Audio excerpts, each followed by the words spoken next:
Hi, hello. Sana po matulungan po ninyo ako. Wala po akong pambiling gamot, foods at diaper. Ang sakit ko po, nagtaas po yung sugar ko, kaya na-paralyze po ako. Sa diabetes yun.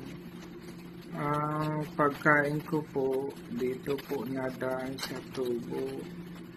Sa ngayon po ako'y bedridden, hindi po ako nakakaupo.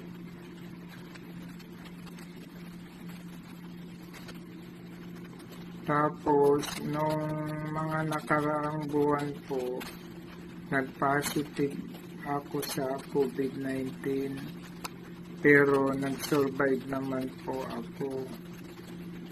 Nung huli po akong na-hospital, nahirapan po ako at nag-acute po yung kidney ko.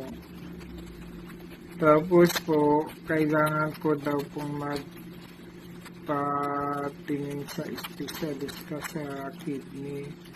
Nakapacheck up na po ako.